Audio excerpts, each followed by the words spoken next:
Faut-il revoir notre manière de traiter l'actualité? Doit-on avoir une approche de l'information moins anxiogène, proposer des solutions plutôt que montrer et raconter des situations de crise, d'affrontement? Mais n'y a-t-il pas le risque de tomber dans le piège de la communication? On en parle avec vous, Gilles Van der Potten. Vous êtes le directeur de Reporters d'Espoir, association qui promeut cette information de solution. Et vous, Baptiste Capen, vous travaillez pour la part du colibri.fr. Vous êtes journaliste. La part du colibri.fr, c'est justement un site d'information qui est spécialisé dans ce journalisme d'impact. D'abord, quel est pour vous ce type, quel est l'intérêt de ce type de journalisme? L'intérêt, c'est d'offrir une vision complexe de la réalité du monde, de parler et des problèmes, et des catastrophes, et des dysfonctionnements. C'est notre rôle premier de journaliste, mais ne pas s'arrêter là et se dire qu'on a la responsabilité de montrer une image exhaustive du monde et parler des gens qui sont dans la résilience, des solutions. Alors, solution est un peu ambitieux, mais de la prise d'initiative de gens, d'hommes, de femmes qui tâchent de trouver des réponses, qui parfois peuvent être des solutions si elles sont porteuses d'impact et qu'elles sont... Et vous êtes parti de quel constat, en fait, pour aller justement dans ce journalisme de solution? Nous, on est parti il y a presque 15 ans du constat... Vous êtes des pionniers en France. Hein. Oui, on s'est lancé en 2004 avec le constat qu'il y avait des initiatives intéressantes sur le terrain qui n'avaient pas voix au chapitre médiatique. Les choses ont changé depuis, mais il y a toujours une marge de progression. Et il est vrai que le contraste entre ce monde très noir qu'on nous dépeint, qui est la réalité, mais qui n'est pas la seule réalité, et ces initiatives de terrain qui fonctionnent, qui apportent non pas du baume au cœur, mais des réponses concrètes, nous, ça nous a frappé, ce contraste. On s'est dit comment entraîner nos confrères et les médias dans ce journalisme qui couvre aussi les réponses. Baptiste Capen, vous partagez cette analyse? Complètement. Je pense que surtout, on est dans un monde dans lequel aujourd'hui, il y a beaucoup de difficultés. Tous les jours, on a des études qui nous montrent que 80% des insectes ont disparu en Europe, par exemple. Et on ne peut plus, aujourd'hui, nous, journalistes, en tout cas c'est ce que je pense, se contenter de dire « ça va mal ». On doit dire « ça va mal », mais il y a aussi des personnes qui osent, qui essayent dans leur coin de trouver des solutions et on doit les mettre en valeur. Il n'y a pas une solution, il y a des solutions et il y a des personnes qu'il faut mettre en avant parce qu'ils essayent. Mais ça veut dire quoi alors concrètement? Comment on traite l'information? Vous dites qu'on peut traiter d'informations qui montrent le monde qui va mal tout en proposant des solutions. C'est-à-dire que vous allez faire un article par exemple en montrant ce constat-là et puis derrière proposer des solutions? Exactement, c'est l'idée de se dire on garde, on montre le problème, mais aussi on change de lunettes, on propose une autre vision et on propose une idée, une solution, une alternative. On montre le problème à travers du prisme de la solution. C'est enclencher un cercle vertueux avec nos lecteurs, avec les citoyens, et leur montrer que c'est possible d'agir. En fait, éviter cette résignation qu'on a tous. Aujourd'hui, par exemple, si on prend l'exemple tout à l'heure, vous disiez du climat de la planète. On a tous aujourd'hui l'impression de foncer dans le mur. Mais c'est vrai qu'il faut agir. Mais si on se dit tous, on ne peut pas le faire, on n'y arrive pas. Mais alors, est-ce qu'on est encore dans son rôle de journaliste quand on fait ça? Moi, j'y crois totalement. Pour quelle raison? Est-ce qu'il y a une idéologie derrière le monde, un monde meilleur, par exemple? Mais quel monde? Non, il y a l'idée de s'en sortir, surtout. Moi, je fais partie d'une génération, j'ai 28 ans. J'ai pas envie de me dire, dans 5, 10, 15 ans, la planète est terminée. J'ai envie de vivre dans un monde... Mais de s'en sortir comment, justement? Parce qu'il y a beaucoup de critiques sur ce journalisme de solution qui propose justement parfois des articles un peu clés en main pour montrer ces innovations. Et derrière, on parle d'entreprises qui proposent, qui financent parfois ces articles. Est-ce que ça remet, par exemple, en cause le fonctionnement du monde capitalistique, libéral? Pas du tout. Nous, on est dans un modèle où ce sont nos lecteurs qui nous financent. On n'est pas du tout dans un monde où une entreprise va venir commander un reportage, et Dieu sait qu'on nous le propose souvent, mais on refuse à chaque fois. C'est le même journalisme, c'est la même rigueur journalistique. Nous, on produit nos reportages, c'est nous qui choisissons, on a notre ligne éditoriale, et à partir de là, il n'y a pas d'ambiguïté, c'est la même rigueur. Oui, mais justement, je suis allé sur votre site, j'ai vu un article qui était donc en ligne sur les tours maraîchères à Romainville, donc des tours qui vont être construites. On va y produire, par exemple, des fruits, des légumes qui vont être vendus. Vous faites l'interview du directeur de cabinet de la mairie. Vous ne parlez pas à un moment de certains habitants qui sont contre ce projet qu'ils trouvent par exemple trop coûteux.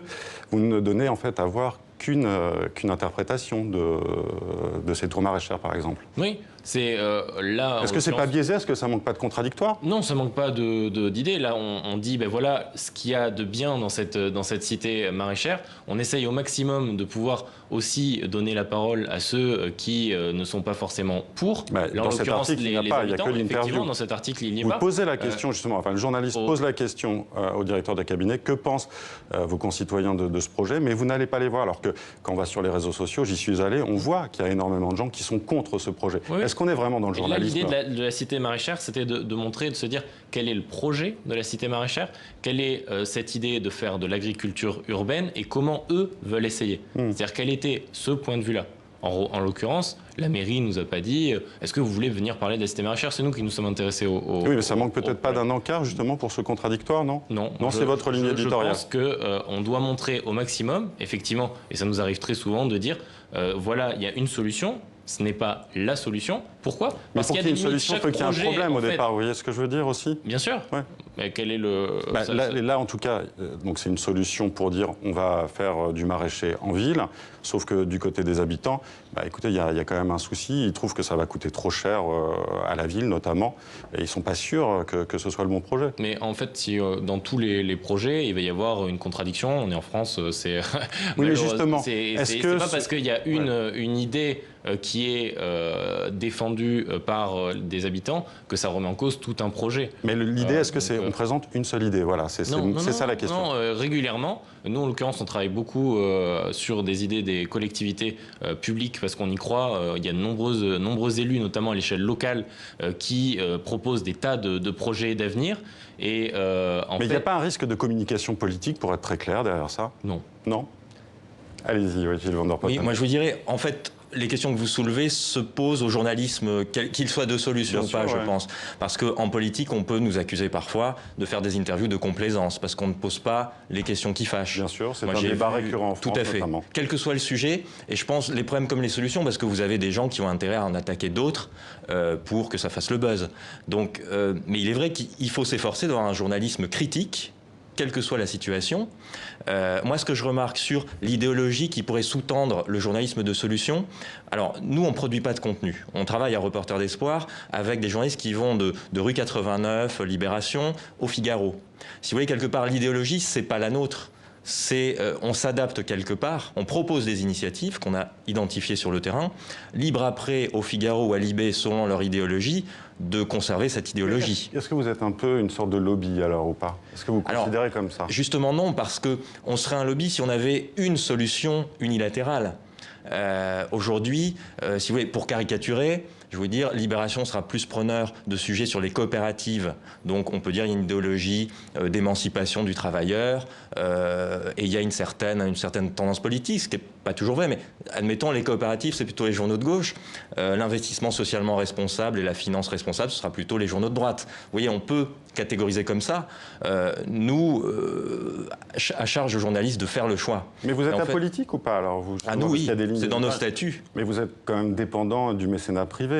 Selon Politis, vous êtes subventionné par la Caisse d'épargne et Audience, l'assurance santé. Donc, est-ce que vous êtes redevable, par exemple, à ces gens-là qui vous financent? Pas du tout. Et d'ailleurs, pour être très précis, nous, on a des programmes journalistiques. On remet des prix à des journalistes. On fait des hackathons avec des jeunes journalistes. On fait un lab qui étudie et analyse l'impact du journalisme sur le citoyen, sur la psychologie. Et on a un troisième programme qui est la France des solutions. La France des solutions, c'est une sorte de conférence TED made in France pour faire de l'événementiel, comme pour faire une chaîne de télé. Il faut de l'argent. Cet argent, il vient soit de la publicité, soit de l'État, soit de mécènes ou de sponsors. Nous, on a fait le choix, en effet, d'aller chercher, comme je pense tout le monde. Vous voyez, Libération fait des forums avec la Société Générale. Nous, on fait la France des solutions avec la Caisse d'épargne Île-de-France. Dans ces cas-là. Tout à fait. Mais en fait, là, c'est le modèle économique global qu'on peut remettre en cause. C'est ça aussi, le modèle économique qui pose la question de l'indépendance. Un média comme vous avez justement choisi d'être financé par des abonnés. Tout à fait. C'est de l'indépendance à un moment. Et c'est une vraie question aujourd'hui pour tous les nouveaux médias et les médias qui sont en train de sortir sur Internet. C'est quel modèle économique? À un moment, il faut faire des choix. Soit on peut avoir un modèle assez classique, finalement, de financement par la publicité, financement par un mécène, ou essayer d'aller chercher des lecteurs, de créer du contenu. Et nous, c'est notre idée, c'est de se dire... On peut être lu aujourd'hui si on propose un contenu différent, si on apporte quelque chose. On n'a pas envie de faire le même travail que vous ou de faire le même travail que le monde, on le ferait beaucoup moins bien. Mais en revanche, on peut aller chercher des sujets dont ces médias-là ne parlent pas, faire des vrais reportages et pouvoir avoir un vrai lectorat qui est prêt à payer pour aujourd'hui. Justement, hein, ce journalisme d'impact aussi, on le présente aussi parfois comme une solution à une presse en crise. On cite beaucoup l'exemple de Nice Matin qui, en 2014, justement, après rachat du journal, qui avait eu un redressement judiciaire donc, par ses salariés, avait opté pour une ligne éditoriale de solutions et le nombre d'abonnés a triplé en quelques années. Vous avez combien d'abonnés? Ça marche, votre site? Nous, ça fonctionne. On est sur un modèle, on s'est lancé il y a 2 ans et demi. Et donc, on n'est pas encore en capacité de financer nos 2 salaires, puisqu'on est 2 cofondateurs. Et on a lancé, là, ces derniers temps, on a été incubé dans un incubateur startup pour pouvoir revoir tout ce modèle-là, pouvoir s'appuyer sur un développement commercial dont on a besoin pour aller chercher les lecteurs, parce qu'il ne s'agit pas non plus que de faire du contenu. À un moment, il faut aussi leur proposer le bon abonnement au bon moment, de la bonne façon, parce que Internet fonctionne comme ça.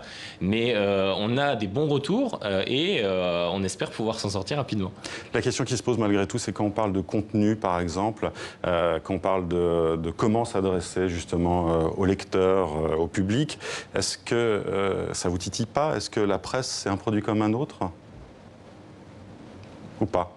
Moi, je ne pense pas. Et c'est justement dans l'incubation qu'on vient de vivre une critique qu'on a pu leur faire en leur disant aujourd'hui, nous, on vend de l'information et on ne vend pas des chaussettes et on a une vraie idée derrière ce qu'on veut faire.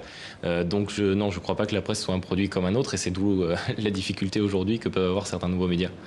Merci Gilles Van der Potten d'avoir été avec nous. Merci aussi à Baptiste Gapen d'avoir participé à ce